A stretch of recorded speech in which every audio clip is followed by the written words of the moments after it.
আমাদের জীবনে যদি বিপদ নেমে আসে আমরা কি চিন্তিত হই? কথা বলেন। আমরা তখন সবর করি, কি করি? আর সবরের স্বভাব আছে না নাই? কারণ মুমিন জানে রাত যত গভীর হয় অন্ধকার তমানিসা ভেদ করে সুবহে সাদিক হয়। ফাইন্না মা'আল উসরি ইউসরা, কনসোলেশন। এবার সান্ত্বনা দিচ্ছেন নবী, আপনি টেনশন করবেন না, আপনি চিন্তা করবেন না, কারণ ফাইন্না মা'আল উসরি ইউসরা, indeed with every hardship there is ease. প্রত্যেক কষ্টের পরেই আনন্দ আছে না নাই? প্রত্যেক দুঃখের পরেই সুখ দিয়েছে কে? এই যে পরীক্ষার জন্য তোমরা যারা অনেক কষ্ট করে পড়াশোনা করো, তারপর ফলাফল যদি ভালো হয় আনন্দ আছে না নাই? যারা চাকরি করেন সারা মাস কষ্ট করার পরে মাস শেষে যখন বেতনটা আসে সুখ আছে না নাই? হ্যাঁ, রোজা রাখতে কত কষ্ট, কিন্তু ইফতারির সময় আনন্দ আছে না নাই? তারাবির নামাজ কষ্ট লাগে না? 20 রাকাত কোমর ব্যথা হয়ে যায়, হাঁটু ব্যথা হয়ে যায়, কিন্তু 20টা রাকাত যখন কমপ্লিট করি তখন একটা সুখ আর আনন্দ অন্তরে আছে না নাই? সেটাই আল্লাহ বললেন, ফাইন্না মা'আল উসরি ইউসরান, ইন্না মা'আল উসরি ইউসরা। ও নবী, চিন্তা করবেন না, কষ্টের পরেই আছে সুখ, দুঃখের পরেই আছে আনন্দ, ঠিক কি না? কষ্টের পরেই সুখ, সুখ এটা দুঃখের পরেই থাকে। আল্লাহ সেটআপটা এভাবেই করেছেন। দুঃখ, কষ্ট, বিপদ আর পরীক্ষায় মুমিন ভয় পায় না, কারণ মুমিনের হারাবার কিছু নাই, ঠিক কি না? আমাদের জীবনে যদি বিপদ নেমে আসে আমরা কি চিন্তিত হই? কথা বলেন। আমরা তখন সবর করি, কি করি? আর সবরের স্বভাব আছে না নাই? কারণ মুমিন জানে রাত যত গভীর হয় অন্ধকার তমানিসা ভেদ করে সুবহে সাদিক হয়। মুমিন জানে গর্ভবতী নারীর পেটের যন্ত্রণা যত বাড়তে থাকে নতুন মেহমান আগমনের সময় ঘনাতে থাকে, ঠিক কি না? মুমিন জানে মুমিনের উপর বিপদ কষ্ট যত বাড়তে থাকে সুখের সময় ঘনাতে থাকে, কাছে আসতে থাকে। চিল্লায় বলেন ঠিক কি না?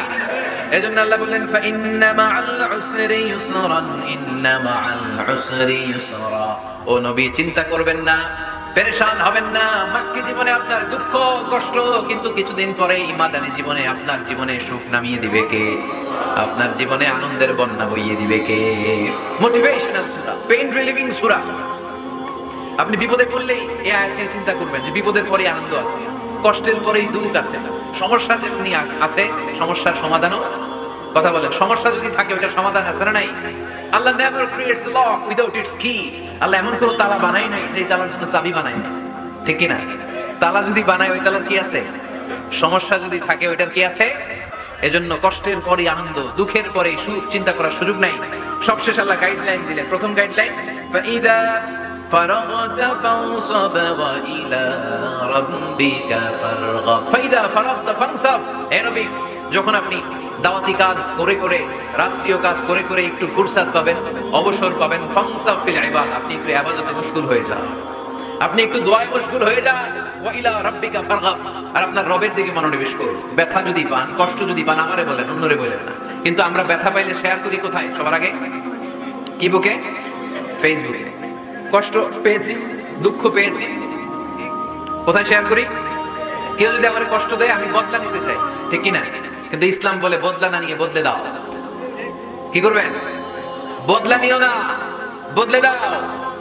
আল্লাহর কাছে বল, বন্ধুর কাছে বলার আগে, স্ত্রীর কাছে বলার আগে, ফেসবুকে শেয়ার করার আগে কষ্টের কথা শেয়ার করবো কার কাছে?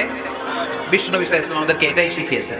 এই শিক্ষার মধ্যে দিয়ে গোটা বিশ্বকে তিনি চেঞ্জ করে দিয়েছেন। তার নাম আওয়াজ করে বলতে হবে, তার নাম মুহাম্মদ সাল্লাল্লাহু আলাইহি ওয়াসাল্লাম। এই সূরা থেকে আমাদের জন্য শিক্ষা হচ্ছে আমরা বিপদে আপদে সব সময় ভরসা রাখবো একজনের উপর, তিনি কে?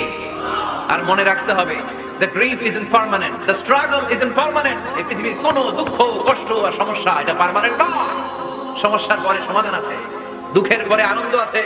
এই বিপদ পরীক্ষাগুলো আল্লাহ তাআলা আমাদেরকে দেন আমাদের কোমরকে সোজা করার জন্য, আমাদের পায়ের নিচের মাটিকে শক্ত করার জন্য। প্রতিকূল পরিবেশে কি করে টিকে থাকতে হয় সেটা ট্রেনিং হিসেবে এই পরীক্ষাগুলো আমাদের জীবনে দেয় কে? আর ফাইদা ফারাগতা ফানসাব, ফাইদা ফারাগতা ফানসাব। ও নবী, যখনই আপনি অবসর পাবেন, অবসর সময়টা আমরা কাজে লাগাবো। রাজি আছেন তো?